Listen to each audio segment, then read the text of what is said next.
Hi, I'm Norah Jones. Welcome to It's About Language. So, what is language all about?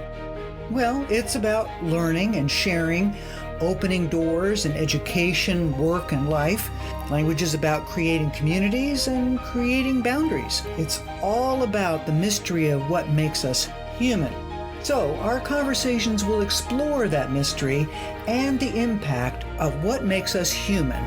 It's about language in life. It's about language at work. It's about language for fun. Welcome to the podcast. Welcome to the third in a series of 4 podcasts on heritage languages. In the first, we looked at the role and the presence of heritage languages in society. In the second, we took a look at the pathways for individuals in heritage languages for their own futures and for the benefit of communities. In this podcast today, we're taking a look at advocating for such heritage languages. So I'm looking forward to having you listen today to Linda Egnatz, who is Executive Director of the Global Seal of Biliteracy and President-elect of the Joint National Committee for Languages and National Council for Languages and International Studies, which we'll hear referred to in this podcast as JNCL Nicholas. Also, you'll hear from Amanda Seewald. She's the owner of Maracas Learning Kaleidoscope and the president of JNCL Nicholas. You'll also hear from Celia Zamora. She's the Director of Professional Learning and Certification at the American Council on the Teaching of Languages, which we'll refer to as ACTFL. And my co-moderator, Joy Peyton, who is the Coalition Leadership for the Coalition of Community-Based Heritage Language Schools. Enjoy the podcast.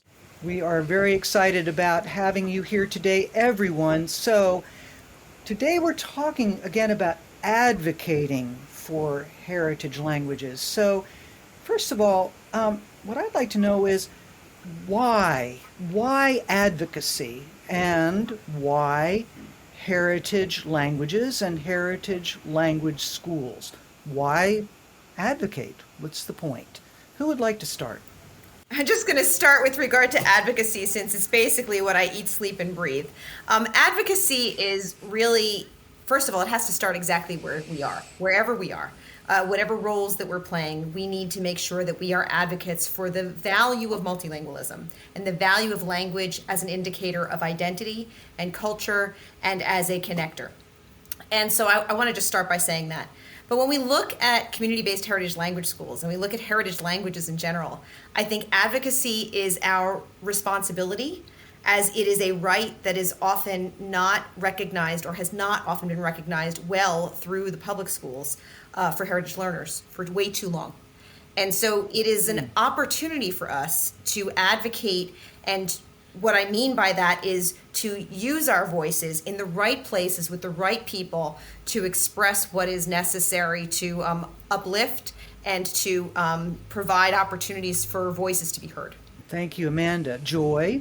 I'd just like to build on what Amanda just said, because this relationship with Amanda, with JNCL Nicholas, with ACTFL, with Celia and ACTFL, and Linda and the Global Seal of Biliteracy, is actually changing the world for community-based heritage language schools, who for a long time, the leaders will tell me, sometimes they'll start crying when we get together, because they say, but no one has ever noticed us before or cared about what we do.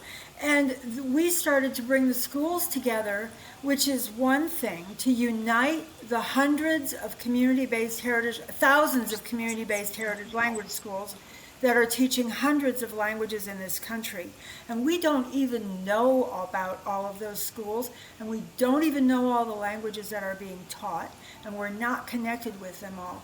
But first to unite them, bring them together, but then to connect with JNCL Nicholas and to be advocating for these schools in the midst of the much larger language world that they're advocating for, to connect with ACTFL and to learn how to create pathways for students and assess their progress, and to connect with Linda and to have opportunities to reward students, to recognize their language proficiency and let them receive awards for that recognition.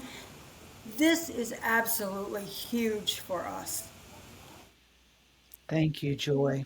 So I'm going to just really jump in and enjoy what you said in your first few seconds about how this advocacy role and this engagement with these communities that really haven't, that they feel like they haven't been seen and they haven't been noticed, and they're meeting in libraries or church basements or community centers, and they're sharing school spaces, and they are so passionate about preserving their language that they're willing to do whatever it takes wherever they can find the space to do it, to carry on language, culture, and their identities. And they were really truly and have been really lost to the rest of sort of the mainstream language education field. And for me, that was my biggest, in working with the Seals of Biliteracy, that was my biggest aha and my biggest shame.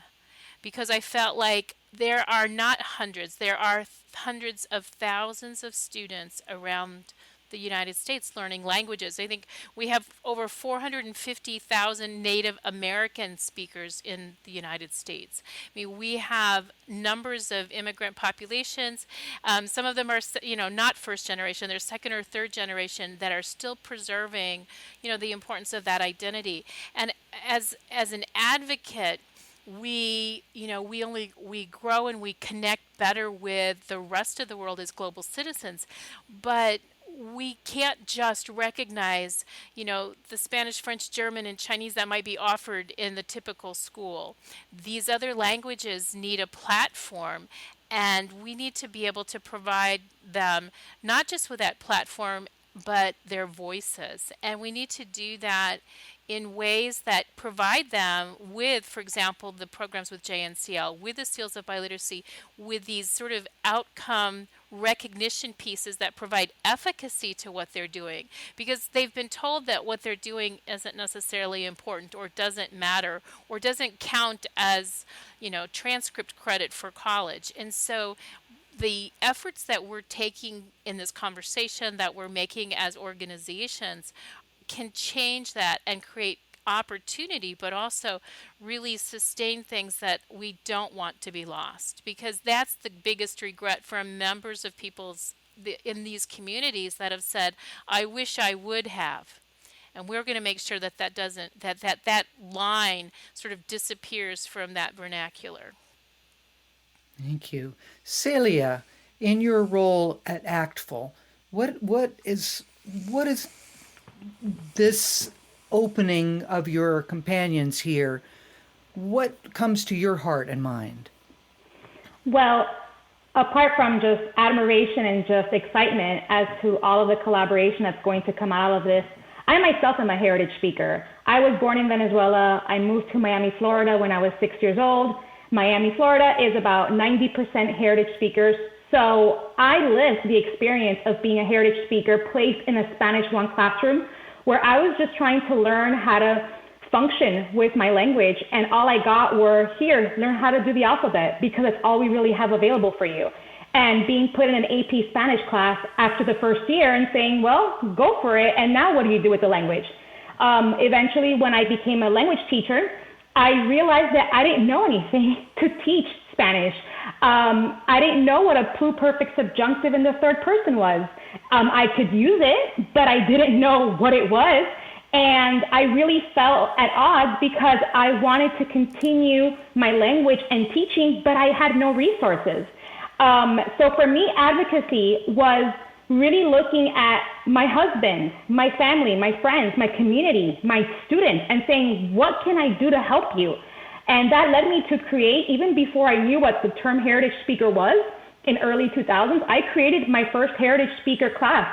in Miami, Florida. And that led me to pursue a master's in linguistics, and eventually I worked for Center of Applied Linguistics with Joy, where I learned what heritage speakers were, and that led me to pursue my doctorate, where I specifically researched and just eat, live, and breathe heritage speakers. So now with this role at ACTFL, one of the main things that I'm bringing to ACTFL is creating an abundance of resources for teachers, and for students themselves who are heritage speakers who want to continue that pathway so that they themselves can become teachers, to creating those professional development opportunities to train teachers to really be able to empower and support and engage these heritage speakers so we don't lose them in the Spanish 1 or Portuguese 1 classes, but that we enable them and we empower them to really continue to build on their heritage and their identity and their culture to become, as Linda said, global citizens. So ACTFL is definitely working very, very diligently to ensure that we are churning out all of this information and resources to continue the fight to ensure that they continue their languages. You know, Celia, you provided such an important segue to a question that has been on my mind, and it relates to a phrasing that Amanda said when she did her opening words, which has to do with advocacy to the right people, at the right places, about the right topic, with the right resources. And right then in what you just said, you identified some of the specific targets that you are looking at advocacy tapping onto by providing information and pathways. I'd like to open that question up to all of you. Who are the right people based on your roles, or potentially the roles of the people that are not engaged with organizations or experiences that are specifically around advocacy? Who are the right people? What are the right places? What are the right things? I'm glad to talk a little bit about this because I think that it's always dependent on what it is, as you said, Norah, what it is that you're trying to achieve. And not just what the topic is, but what is the goal within that area. So for example, if we're talking about support for community-based heritage language schools, then the places we need to start are within the communities themselves, the broader communities, to help the visibility of these programs become a part of the chambers of commerce, become a part of the PTAs in the schools, become a part of a connector to the school districts. Beyond that, then we work our way up. And I think there's a different way to look at that as well. You know, from the JNCL perspective, we do a lot of federal work. My role as an advocate for heritage languages and specifically for community-based heritage language schools at JNCL is to make sure that legislative offices, as we look at legislation that impacts the seal of biliteracy, like the BEST legislation, or as we look at NALRC, the Native American Language Resource Center, how are we making sure that community-based heritage language schools and heritage languages are addressed within the language that is used for the development of that legislation? That's where, from a very, minuscule way, in a small way, we can make sure that that language is there, that provides a template that can be replicated in other pieces of legislation. On the grassroots level, I think it's about making sure that the programs themselves and the languages and the communities that are indicated by those languages are supported and visible. And that's where I think that's where we start. And I think one of the pieces that really would kind of dovetails and relates to that is we think about the broad audiences that are available to us through with these heritage community groups, because these typically are not educators that lead these programs or support these programs. These are parents and grandparents, but they're also community leaders, they're community they oftentimes can work with their local, depending upon the language, they're working with their embassies to get support through some of those educational spaces. And these also represent people within the community that oftentimes are working in global organizations. And so that's another space where, if we're thinking about who do we advocate to the sort of locally based community companies that want to expand to either serve those communities locally or to expand into those markets internationally. And so when we look at the wide diversity of languages that are being offered in heritage language programs, it's amazing.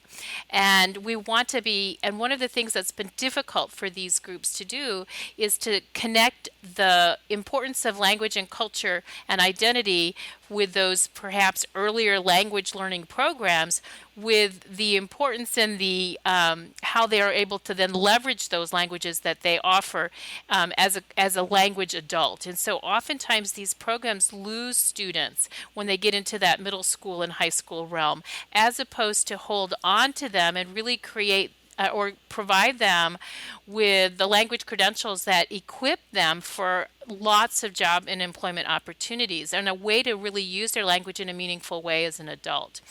And so we don't want that to become a loss. We want that to become a gain. And so it's really important as advocates that we're articulating pathways to state or the Global Seal of Biliteracy for these students as a retention tool to help them see the value of what they have, to articulate, for example, with the universities and the admission counselors at universities to say, you need to ask, is there another language? It's not just what's on your transcript from the high school experience.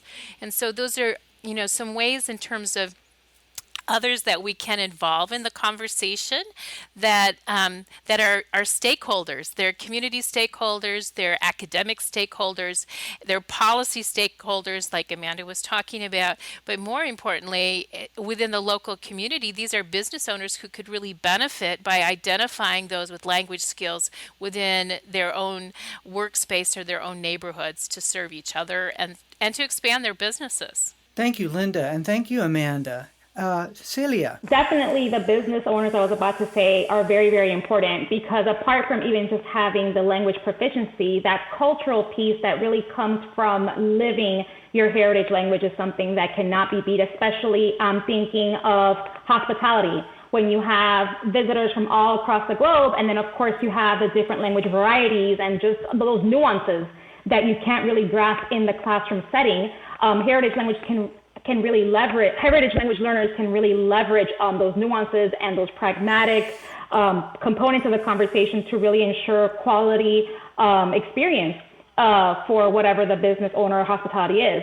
But I was originally going to add as well that for us, we're leveraging the original advocates of any language, which are the parents, and really leveraging them through educating the parents on why it's important for them to continue speaking their heritage language at home, why it's important for them to continue, regardless of how difficult it is, trying to learn the target language in the new country, to really continue the culture.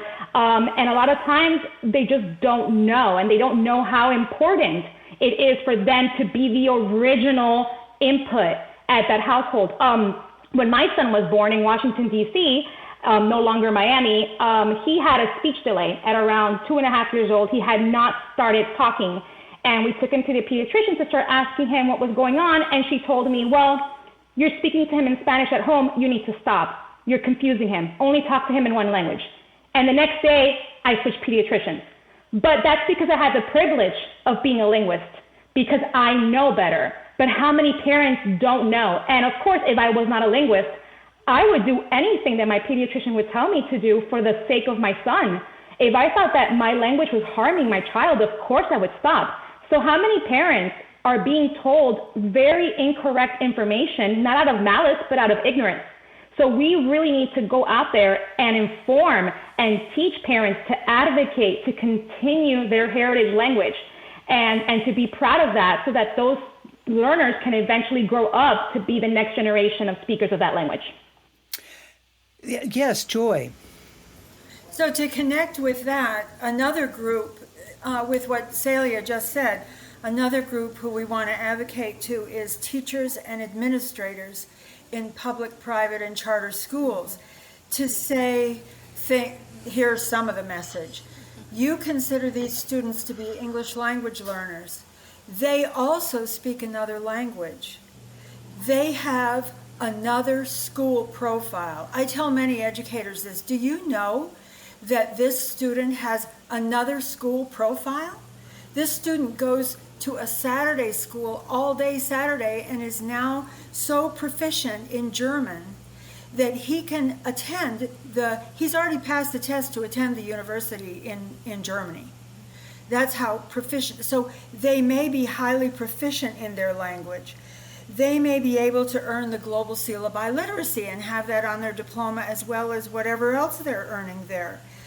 They have many opportunities, like Amanda and Linda were saying, opportunities for jobs, to work in the community, contribute to the community. Also, we can learn a lot from them, and we can learn a lot from the schools that they participate in. So, teachers and administrators in schools. Thank you very much, Joy. Amanda? Yeah, I wanted to and I think that Joy illustrated what I was about to say as well, which is that what Celia was saying is absolutely so true based on, honestly, the biases that we've seen in our school systems for so long against heritage learners. Of course, that is shifting slowly, but we're pushing it. But the other side of that, and I don't mean but, I mean and the other side of that is what Joy is defining here. I've had the experience of being a parent in a community-based heritage language program because my children went to a Chinese school on Saturdays in my hometown. And, this to me, the group of parents that lead community-based heritage language schools, the groups of community members who are a part of this, come to the experience with this value for language, with this absolute desire to keep language, culture, and identity a part of their children's lives. Because in many cases, some of these schools do not experience the same types of negativity that often, and I want to be upfront about this, my experience in schools, in public schools, that many Spanish speakers and other speakers, receive in the public schools. And that is a really awful example of how our school system and our society as a whole has not valued languages, one, in the same way, cultures in the same way, and how we really need to address that. We have to look it in the eye and say, this is the truth. And community-based heritage language school parents, as leaders, have the opportunity to help us help other parents around the country and administrators and teachers to see the value of language in the way that it helps keep a culture and a community combined and together and united. And I think that's very important too. And so I love what Celia was sharing about her child and everything, and all of the experiences are so important. And I also think that the community-based heritage language school parents, there's a dynamic there that we haven't found a way to advocate to bring them together. And that's a part of it, I think. Thank you, Amanda. Linda? I absolutely want to go back to what Joy talked about with the administrators and the other stakeholders that are not necessarily the world language educators in the school, because they are, first of all, oftentimes they're not informed. They don't know that the programs exist. So that's a first piece, is when you have it's part of that sort of education and onboarding process of a new student. So, by law, we're providing students with a survey. Is there another language spoken at the home? But the follow-up question should be, is the child enrolled, is there a language program that they're participating in outside? So we make that connection from the beginning, because this articulation piece has been, I get weekly, I get emails about this lack of communication between sort of the Monday, Friday, public school or even private school program with these specific heritage language programs, where there isn't this articulation. And the saddest story, I've heard, and I've shared this story many times, is a student that was a student of Polish. I'm in Illinois. It's our third language after Spanish. And he was enrolling for high school, and the high school counselor said, well, you have to take a language. And he says, well, I go to Polish school. I speak Polish. And she said, well, that doesn't count. And this is what students have been told. They don't, and part of it is also in terms of seals of biliteracy. When we look at statistics right now across the state, the latest state seal of biliteracy report from 2020 was that there were only 7 states that had 25 or more languages represented by their seals of biliteracy. That, that's a travesty. New York was, I think, at 46, which sounds like an incredible number, but in New York City there are over 200 languages that are spoken. So languages are going unrepresented in many cases. And we also think about on just in terms of education and professional development, or just building awareness, and that sort of advocacy campaign of awareness is to say, for example, with our English language learners, yes, we're committed to provide that support that will help them become successful in school as an English language learner, or an emerging bilingual, which is, a more exciting way to share that concept toward multilingualism. But it also means that if they're an English language learner, they're a speaker of another language. And very, oftentimes they may be aware of that language, but they're not looking at how do I then support the services to that family to say that language is also important. Because when that comes from the authority figure of the school, please sustain that language. These are some tools. You may not speak that language, but you can share them, have them write to family or friends in the home country. Have them access free materials and reading materials on the internet so that that language is sustained. And that's a message that we have to provide them with, not just it's important and we recognize it, but that here are the tools to help you as a parent help your child sustain that language in an environment where maybe no one else is speaking it. And I think that, that becomes that part of advocacy that is also lost, because we're intent on the English side and we're not recognizing that they come with a wealth of language. I mean, with the Global Seal, we've just at the middle school level, we've done at working fluency for us, which is the advanced low on the ACTFL scale. We've done lots of middle schoolers from heritage language programs that have come to these are levels high enough to be certified as a language teacher, which is the other advocacy line, that this is our pipeline to dual language immersion programs. This is our pipeline to staffing more diversity in terms of language programs and offerings, both at the high school and university levels. And we have, we don't want to lose that because they drop out too soon. We need to convey that message that you are wanted and desired as a teacher, because you have, whether you're going to teach science in your language or some other subject. So I think that's the other piece. Thank you so much for listening to this podcast today. Please join me in sharing with those in education, business, and organizational leadership the opportunities that come from knowing and celebrating human language. I invite you to become a sponsor of this podcast. Please see my website, fluency.consulting, for more information and to connect up with me about sponsorship.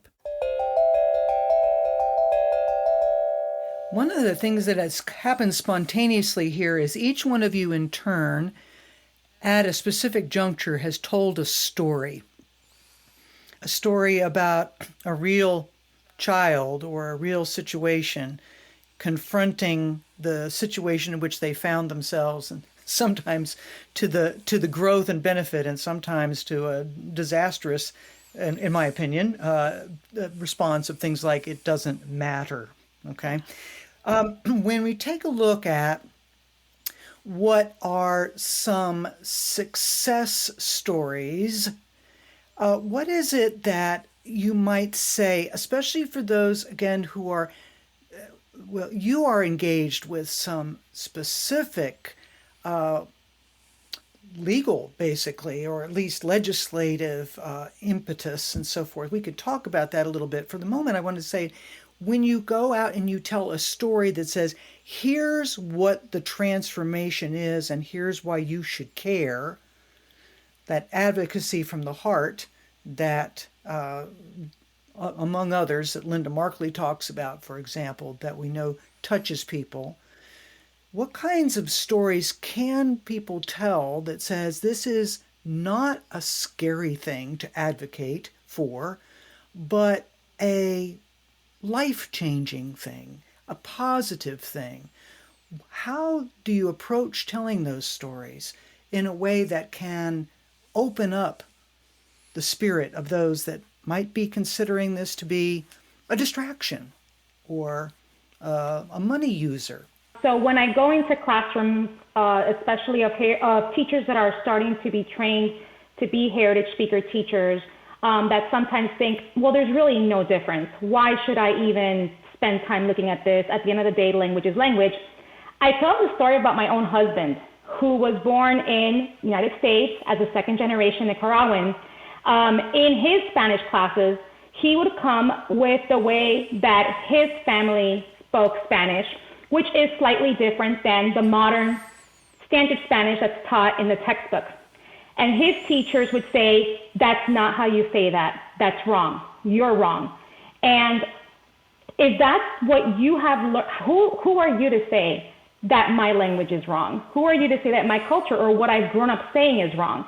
And when I go into the classrooms to let them know, of course, the standard language is of course important, but there's a different way to approach that. Instead of saying this is the only right way, you could always say your way is fine, but let me show you a different way. Kind of like code switching. Let me show you that if you want to go and conduct business with Latin America, this is a different way of saying the same thing so that you can conduct business in Latin America.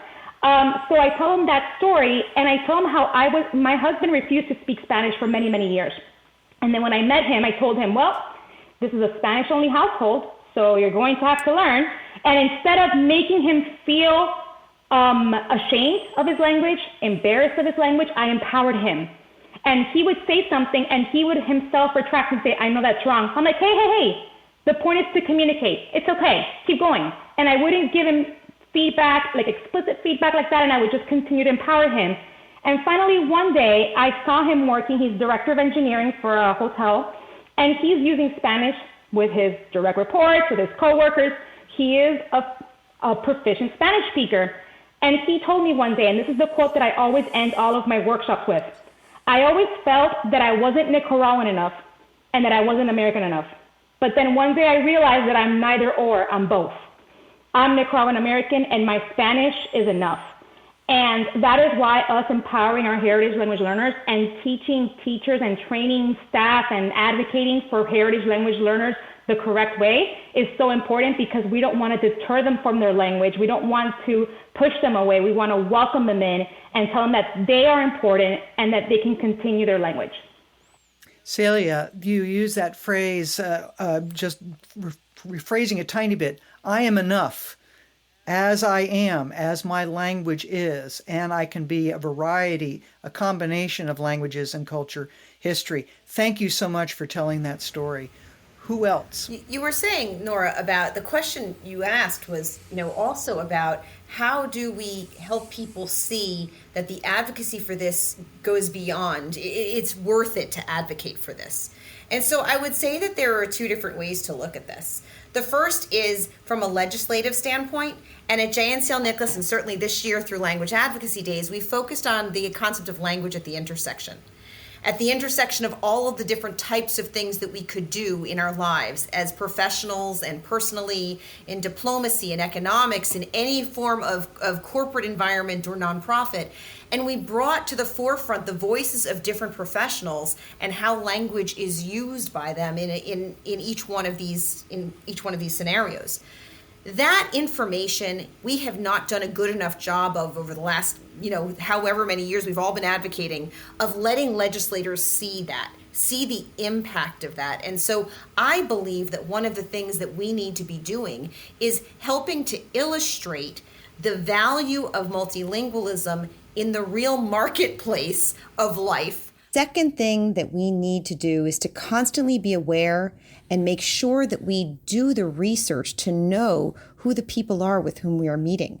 Who are the stakeholders? Why are they important? Where are the connections to their own personal and professional lives, and in particular their personal lives? That language and culture have a connection to everyone. And if we can somehow tap into that as we speak to people, then I think we can also help them see the inherent value of how identity is driven by this. I think it's very hard for people to refute that evidence once they see it in themselves. This is a story, I think, about advocating for middle and high school students, and a success story in that regard. In some neighborhoods, at least this was the case in certain schools and neighborhoods in Virginia several years ago, middle and high school students were dropping out of school. They were skipping school. These are middle and high school Spanish speakers. They were skipping school, they were dropping out of school, they were taking a lot of drugs. There was huge concern about that. And so a group of people founded an organization called Prospera. And they, and Celia knows because they came into ACTFL to be part of, ACTFL supported them. It was a leadership program. So training, teaching these middle and high school students to become leaders in the school. And I visited one of the schools where they have it to see how it was going. And I'm telling you, when the class was over, right? It was maybe, I think they started at 3:00. The children's day was over. It's tired. It's end of the day. They're sitting at their desks, leaning over. They kind of had it. The teacher says, "Okay, it's time for you to go get your materials and work with your tutor." Those little kids jumped up, ran to their lockers, grabbed their materials, and sat down next to their tutor. And they were like this. Why is that? Because they're working in Spanish with a middle and a high school student. They respect them. They want to be like them. It's like, okay, here we are. Those middle and high school students got high school credit. They got information about going to college. The little kids advanced, they advanced. It was an amazing thing. And that is a great success story of building student leadership. And Celia wants to follow me. Yes, Celia. To the same program that Joy's talking about, I remember that I did a program evaluation for Prospera in Reston, Virginia, and I was asking the students, why do you like this so much? Why are you so excited about it? And they said, because we finally see ourselves in Spanish. We see people that look like us teaching us, and it makes me want to keep going. So it wasn't even it wasn't even just about the language. It was about, like Joy said, the role model and a pipeline. And then a lot of them were saying that they wanted to do that when they got to middle and high school. And so then now you have this beautiful cycle of a pipeline and continuing. And a lot of those high school students, I remember I interviewed one of the high school students, and they were sad because it was their last year, and they were trying to find a way to be able to come back in college to continue that. So, I mean, that really is a beautiful story of that and seeing themselves in role models. Yes, Linda. Yeah, and to segue, there's a lot of data and research out there that says if you have a teacher that's like you, that is similar in ethnicity to you, that you are something like 10 or 15 more percentage times more likely to graduate from high school. I mean, these numbers are really powerful. And then if we take that to the other aspect of advocacy to say, if you're a bilingual or you're a multilingual and using your language, are you sharing that with those next generation students? Are you letting them know how that gave you opportunity that you might not otherwise have had? Are you willing to sort of, share your story and be that role model? And then, on the flip side of that, as educators, are we looking for role models in the real world? Are we looking for people that can connect and help our students sort of link to those future opportunities? One of the incredible things that many of our community-based heritage language programs are doing is project-based learning, where they're really connecting into projects within their communities that are not only helping support the marketing in those particular communities, but are really helping students connect with speakers of the language that are using the language in a real and meaningful way. And those are sort of lessons that other, sort of traditional like language classrooms could actually learn from some of these programs. One of the exciting things I've been able to do globally is to work with the Global Teachers Club, and where they're doing joint projects and collaborative projects with other schools and with speakers in other languages, and learning and sort of exchanging that culture.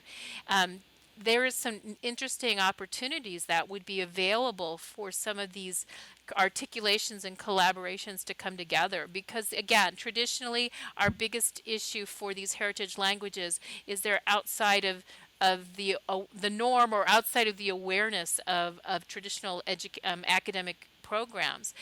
If, for example, our universities who are trying to staff their upper level courses, especially in less common languages, knew that if they just went to the heritage community programs and they were able to harvest a really rich, third year and fourth year program, because these students are at middle school and high school levels already in the advanced level language ranges. And so those are the places where they need to look. And these students are powerful, but you need to know they exist, and then you need to give them, we need to create as advocates some of the pathways for them to access and link to these opportunities. And I know that's something that all of us here have been really committed to doing.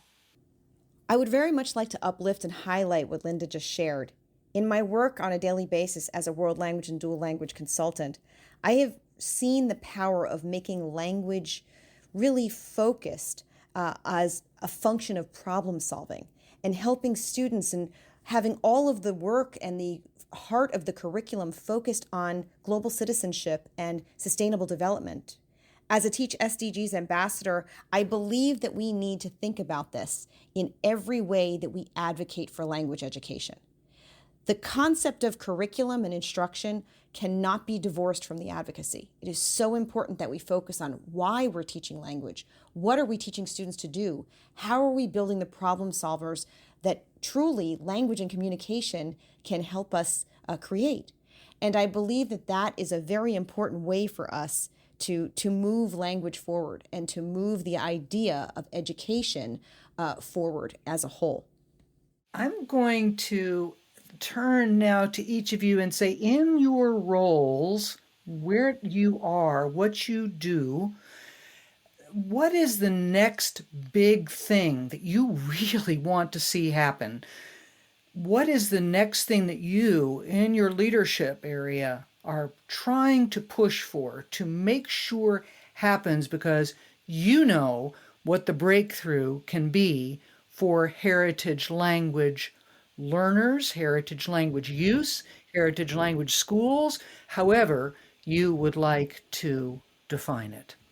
I think that the next big thing is for us to make sure that language education for heritage learners and for all learners is secured and is provided in a meaningful, well-articulated way across the United States.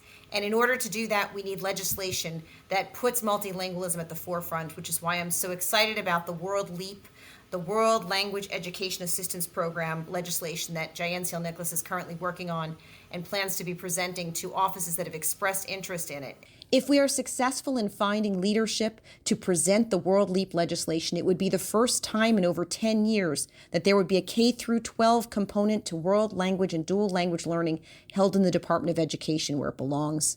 This is such a very important piece for us, especially because right now in the Department of Education, we have such great support from our bilingual Secretary of Education, Miguel Cardona, and because we see this as the most important next step for providing for these programs, for providing for the growth of programs, for supporting the seal of biliteracy and its growth and support of heritage language learners, and of course for increasing the teacher pipeline and diversifying it so we can make these programs a success. Thank you, Amanda. Thank you. Who else would like to share their specific direction goals? Linda. Well, In my role as the executive director with the Global Seal of Biliteracy, we kind of are focusing on three ways that we can support this articulation. So the first one is what we call level up. So we're really encouraging an ongoing pathway to higher levels of language proficiency that are first of all recognized with a Global Seal of Biliteracy, a language credential that they can use for applications for college or for work. But we're also excited that this year to really support our heritage language programs and our dual language immersion programs, that we are launching a sort of recognition program for those that are that haven't quite reached the level of the SEAL credential, and so a pathway awards program. So we're really excited about that piece.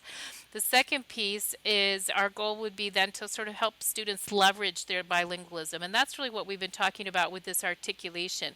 Are we providing students with the tools so they know how to talk about their own language skills in ways that are comprehensible to the next, whether it's the college admission counselor, so that they can advocate for themselves, because sometimes there isn't anyone else there to do that for them.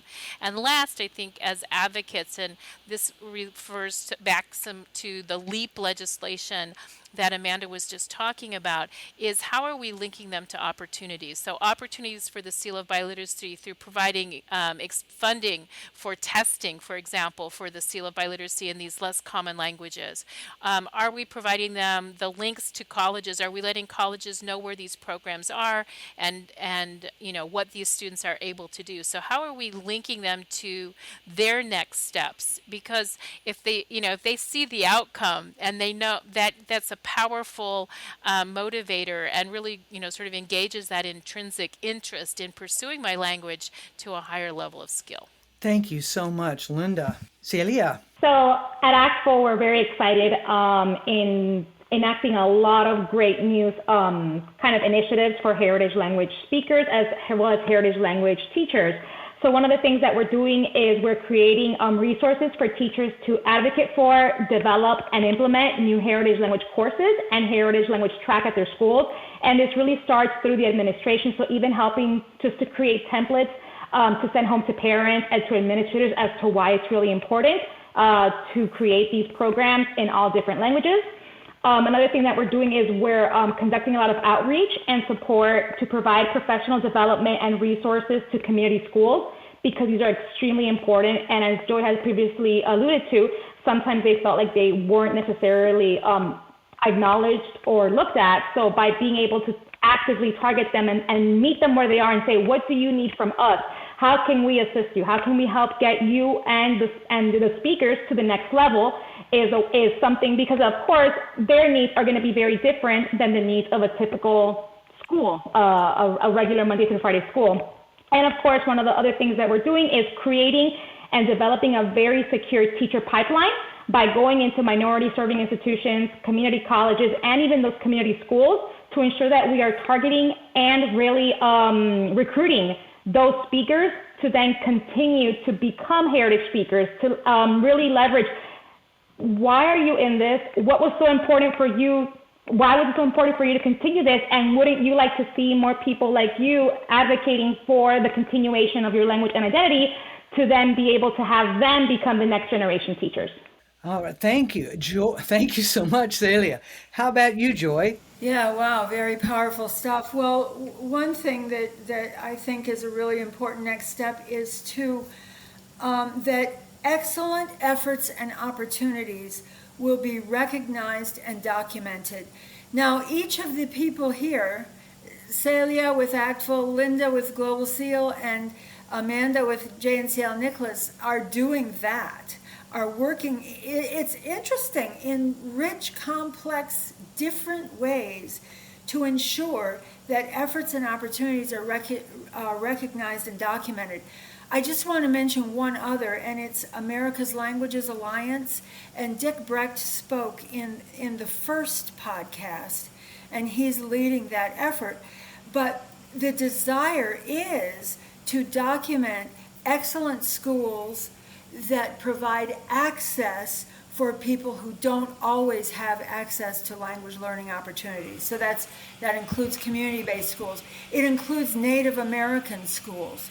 which we have not connected with well. At least we in the coalition have not, but this is going to start to give them visibility and create greater connections. Schools in marginalized, unrecognized communities, just communities that's like, oh, those guys, we don't even know or care about them. Marginalized, unrecognized communities.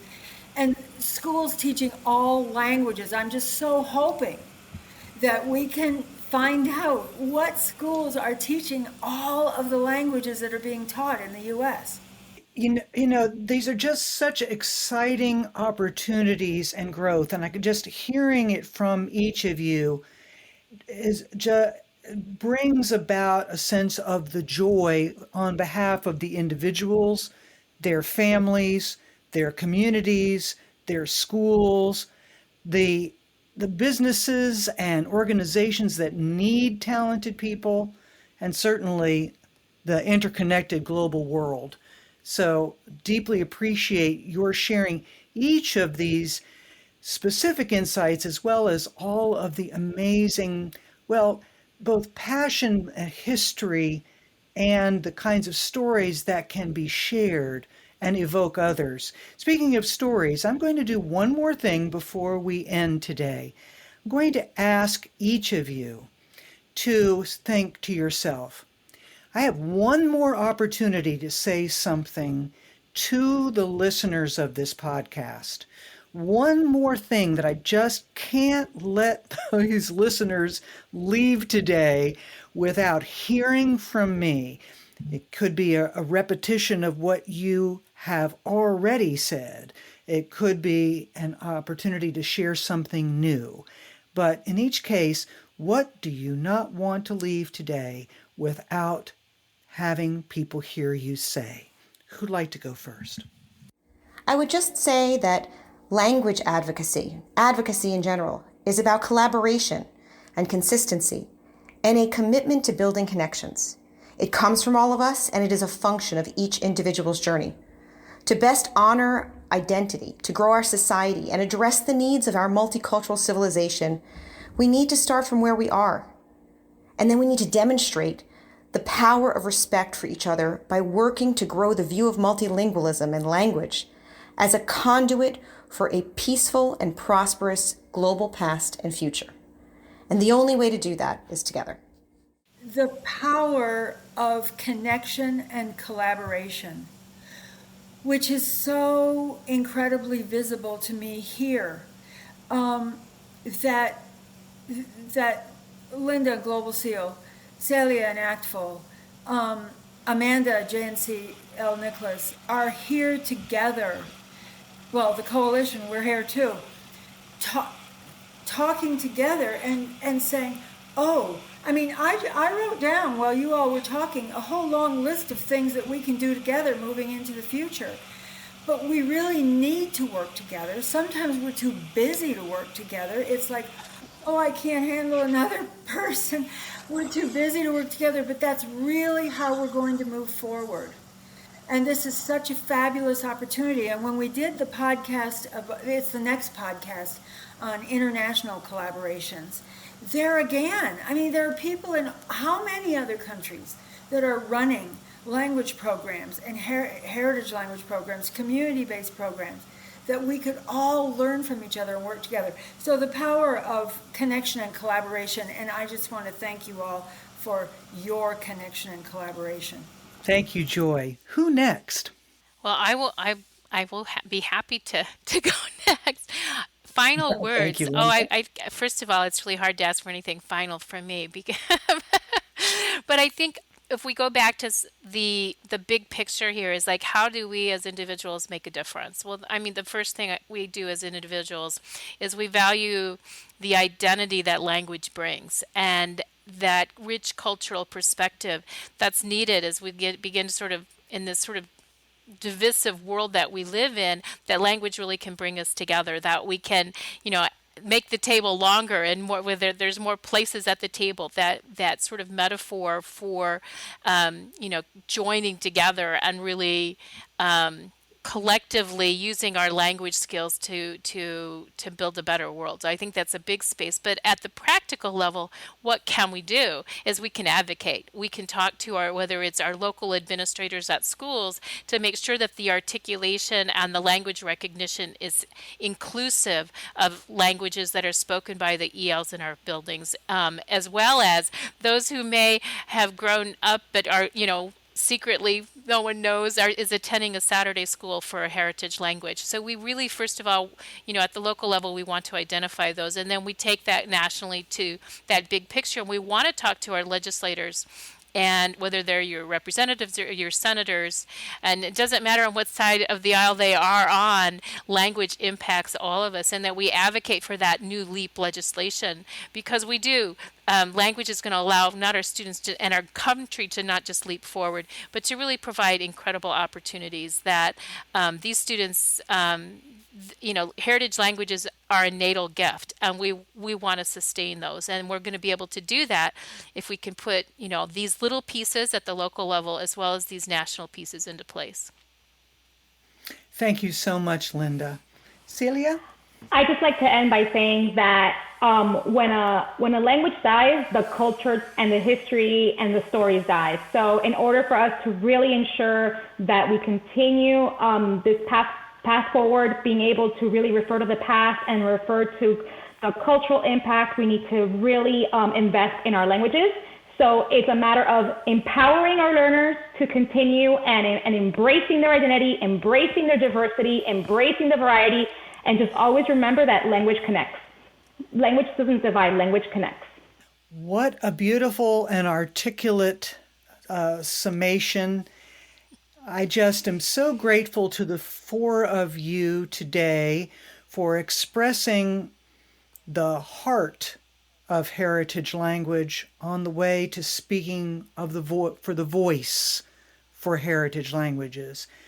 And I think that you will forgive me if you have prompted me to say the following as I end this podcast with you today, most regretfully that I end it, is that the advocacy begins by the heritage language individual speaking to their own heart about their worth, their contribution, their unique identity, and their humanity, advocating for their own value, and then allowing that to radiate out into their families and beyond.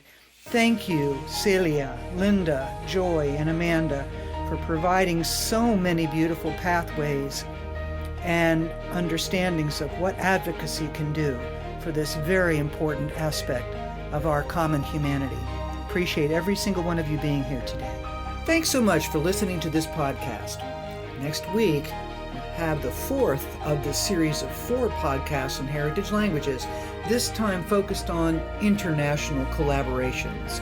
My guest will be Gysi Canizzaro, Managing Director of the Heritage Language Education Network in the Netherlands, Antonella Cortese, President of the International and Heritage Languages Association in Edmonton, Alberta, Canada, Ken Cruikshank, Program Director of the Sydney Institute for Community Languages Education at the University of Sydney in Australia, and Renata Emilsson Peskova, Board Treasurer for Modermal, the Association on Bilingualism at the University of Iceland, and of course my co-moderator, Joy Peyton.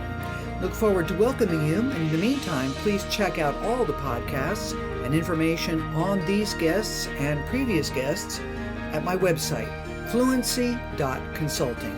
Thank you so much.